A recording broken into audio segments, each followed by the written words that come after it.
Hi, I'm Dakota. This is Joey, and that's Justin, and you're listening to BowCaster Radio.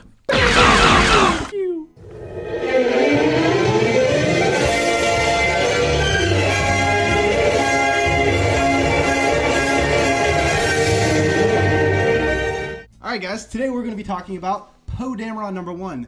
It is the comic series that started in April. So do you guys think it started off the Poe Dameron ongoing in a strong way? Not as strong as I had hoped. Really? No, like this table's divided. Yeah, like right here, it's divided. I thought, don't get me wrong, it's very good, but I thought there could have been more meat there to kick off the series, especially since Poe has been a character that myself and a lot of other people have been wanting to know a lot more about. Heck yeah. I just feel like it's a good start. The writing is solid and everything, but just nothing really happens. Yeah, I mean, that's one of my bigger complaints with a lot of the new expanded universes. Like, there's some really cool stories in there, but it doesn't do a lot except for a couple books, like, add some new perspectives and stuff like that. And I think with the hype of Poe Dameron, right, you do want a little more of that, but being that in mind, I think it does a little more than a lot of the other ones do, especially to set the table for this. Do we know if it's an ongoing? Yeah, it's an ongoing series. Okay. It's the same as Star Wars Invader. Right. I think as far as first issues go, it does a lot. It does a lot to set you up into the universe. It's really starting to answer a question that the Force Awakens really presents, which is who is Lord Santeca? Right. Yes. Who is the old man at the very beginning of the movie, who no one has any idea about, but is, I guess, really important in finding Luke Skywalker. Yeah. And for why, no one knows. Right. And this has Poe going into an ancient cave with a weird shiny egg thing. Yeah, I mean, don't get me wrong. See, it's like really weird. Yeah, the B story. I like where it's going. Yeah. I do think it was a decent setup, but not enough to really like. If this is someone's first Star Wars comic, there's not a lot for them to sink their teeth into and think and want to keep going. Mm-hmm. I do think it's going to end up going places. I do like the writer, Charles Soule. Yeah. Death of Wolverine, I thought was pretty good, and he did that. And the new Daredevil series has been pretty good. So I'm excited to see where he's going. He also did some Star Wars content. Yeah, Lando. He's done a lot of Star Wars content. Yeah, Lando is a great run. We'll get to that one later. And he did Obi-Wan and Anakin. Yes, too, yes. Which Obi-Wan and Anakin has to be the prettiest Star Wars comic book, right? With all the blues and greens. I just like how that entire combo. It's all like watercolory. You know what I mean? It's got a very definitive style, and he kind of brings that in between here. all of those books, I find that Soule really does get the idea of what the Star Wars universe is, and it really shows through his writing. Like, it's got that like fun, like Western action kind of feel to it, mixed with the sci-fi space fighter pilot thing going on, and it makes for cool storytelling. I do hope they introduce some of Poe's friends. The Black Squadron is what they're... The Black Squadron. You can find some of them in the expanded universe. Like Aftermath, Temmin is Snap. Oh, okay. So, yeah, Temmin Wexley is Snap Wexley. Snap Wexley? Yeah. The new Porkins? Yeah. What? That's Temmin from Aftermath. Holy crap. Okay, I was See, wondering he's because the the kid. last name... Okay, He's the kid. That's great. Okay. Yeah, I saw it whenever it came out Wednesday. And I was like, wait a minute.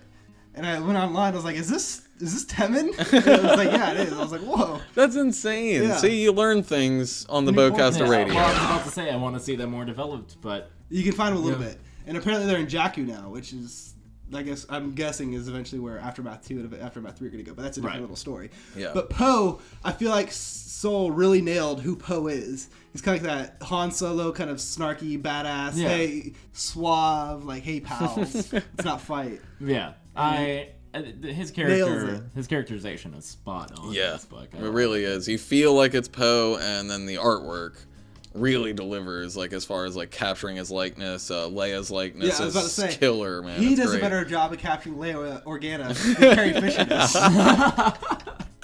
So I like the depiction of Leia Organa in this comic. Yeah. She's a strong leader that I feel like she's hiding something. When he's like, hey, you know where Luke is? And she's like, ... No, I don't. It's like, I feel like there's something there. Yeah. And I do like the level of weight they gave to, because Poe's taking things kind of lightly, saying like, they're not even as strong as the Empire, and she's like, no, not yet. You don't understand. I've seen this happen before. I like that I gave it some weight.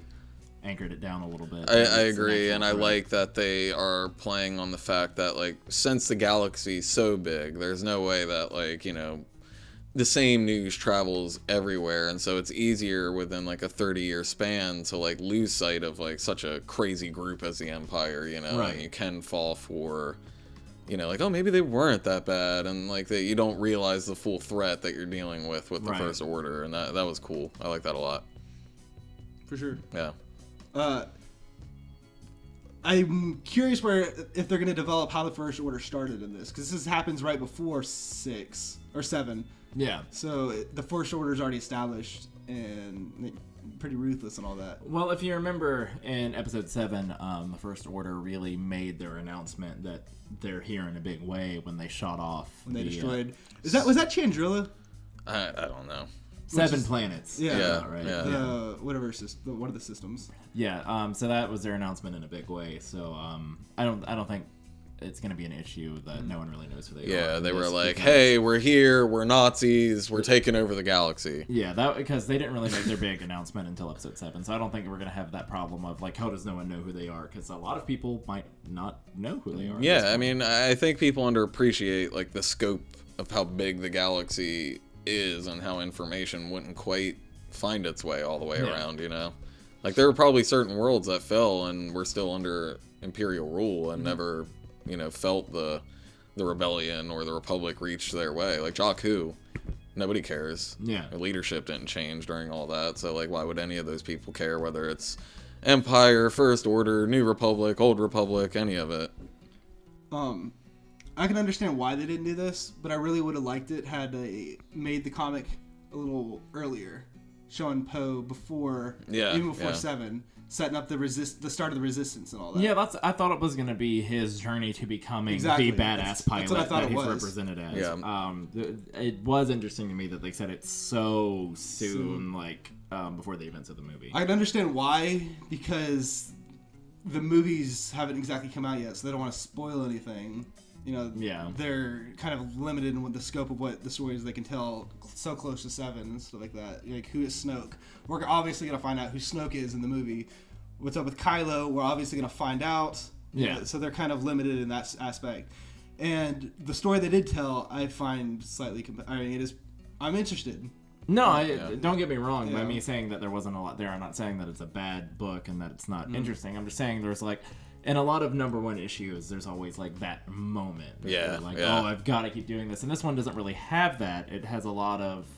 it starts a lot of strings, and I want to see where their strings go, but there was nothing that really, like, jumped off the page in terms of absolute excitement. Yeah, to tag up on that, like, what's satisfying about this book is that they're finally touching those areas, because, like, you know, when Disney took over the Star Wars universe in all aspects, like, what I was excited about was, like, with this new movie, of course they're going to do their expanded universe game and give us a lot of, like, answers and stuff that the movie sets up. So, like, Lawrence Anteca, when I saw him right off the gate, I was like, he's going to get an EU story, no doubt. He's probably going to get a solo run and 4 other spin-off books or something, you know what I mean? Oh, that's a story for another time. Exactly. So, like, literally saying that. It's definitely going to happen. And then they started, like, playing in, like, 4 and 5, and they did a little pre-4 stuff, and it was like, when are we going to find out about these guys? Like, I was expecting 3 novels and 10 comics about it. And so now you're finally starting to see, like, oh, wait a minute, now we're going to get that story. So that's what I'm most excited about with this run, is not necessarily what they did here, but the potential of storytelling that will happen. Yeah, he said C-3PO is coming out soon. Yeah. April as well. Which date this. Which you're right. They did so many things that were like, oh, better check out the EU story, because C-3PO comes off the ship and is literally like, oh, I have a red arm now. I wonder how that happened. He doesn't have the red arm anymore. Yeah. So. And then you get, like, the books, and you're like, oh, I'm gonna find out some crap about the First Order and Snoke and all this stuff, and it's like I'm getting a Saj Ventress story from the Clone Wars getting wrapped up, and I was like, wait, what? What's happening? What did y'all think of the post story with BB-8 and the 2 little lovers? It's cute. Oh my god, it's so good. I want them to have that backup or give BB-8 a solo to us all every day. Yeah, every day I want a story like that. You know what? Disney owns the Star Wars universe. Disney also owns Pixar. I want cute little animated Yes. BB-8 shorts before every Star Wars movie. Oh my god. That was so good. I loved that a lot. Like that was with all of like the crazy stuff they're setting up with Poe, and then right at the end you just get a fun little story. Yeah, it was good. It was a lot of fun. They need to do more of those. Like a BB-8 solo. If they could do a Chewbacca solo, they could do a BB-8 solo. Yeah, absolutely. So, absolutely. And with books like, throwing it out of Star Wars, but with books like Deadpool and Harley catching in on that, like, cute, comedic market, I think BB-8 would sell. Yeah. I agree. Astoundingly. So, setting on a gold mine, Disney. Yep. Marvel. Gold mine. Not that you really care. Yeah, because, I mean, you have Star Wars. You have a gold mine. And you rule the world, so what are you going to do? Alright guys, so that was Poe Dameron number 1. I'm Dakota. That's Joey and that's Justin. We'll catch you next time.